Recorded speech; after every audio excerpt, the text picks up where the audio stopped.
What is up, everyone? Today we're going to be doing a quick review on the newly released MVP Watt, a neutral stability deep dish throwing putter designed to be a complement to the previously released MVP Glitch. Today we're going to be talking about the grip and flight characteristics of this disc, and then I'll be providing you guys with some flight footage of me comparing it alongside some of its similar MVP counterparts. I was really intrigued to do a quick review on this disc because it seems to be getting a ton of attention from higher level players for seemingly being just a really basic putter. So let's jump right in, talk about the grip, and see what we think about it.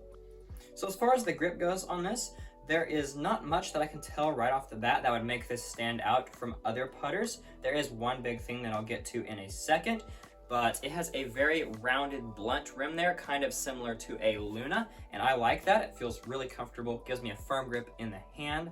This has only been released in the Neutron plastic as of right now, which is MVP's premium plastic blend. Has the perfect mixture of grip, durability, and flexibility. I like my discs to be flexible, but not too much, and this is like the perfect amount for me. And the one big thing that I think may turn some people off is just how deep the inside of the rim is right here where you grip the disc. And I think that's why some people have been comparing it to the Glitch, even though the Glitch is quite a bit bigger. The Watt still has a very deep rim here. Personally, that doesn't bother me at all. I power grip all my throwing putters, so that is not a problem for me. So now it's time to go test these three discs out in the field. We're gonna be testing the MVP Watt, obviously, the subject of this video. And we're going to be comparing it against the MVP Glitch, which is a very popular hybrid catch disc between a disc golf disc and a frisbee. Flight numbers 1700. And we're also going to be comparing it against a putter that I've been bagging for over 2 years now. This is an MVP Atom. This is my putting putter and also my understable throwing putter with flight numbers of 3, 3, negative 0.50. Very similar to the Watt, just really one speed faster and a couple notches less glide, but really excited to compare this to the Watt as well. So let's get to it.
All right, back from the field and from testing out the Watt, here is what I thought.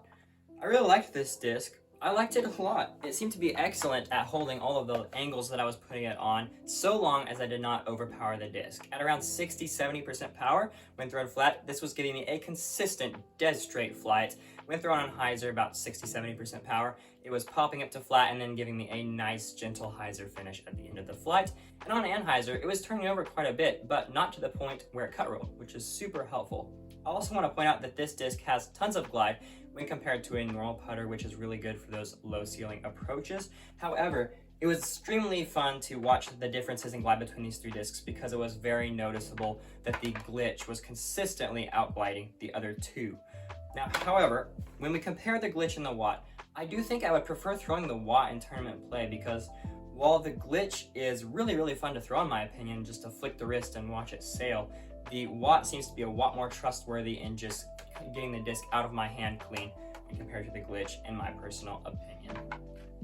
As far as the watt versus the atom, they are very similar as far as flight characteristics go if you were watching the videos. Really the main difference between these two is probably going to be the feel in the hand, the watt being a lot deeper than the atom, but if anything, then the watt has definitely more glide is really the only difference, and then the atom may have a tiny bit more bite at the end of the flight than the watt, but other than that, flight characteristics on these two is almost the exact same.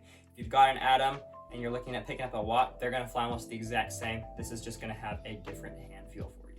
That's all I have for this video. Hope you guys enjoyed, and if you did, I would love it if you consider dropping the video a like or maybe subscribe to my channel. Stay tuned for some of my new videos coming up soon.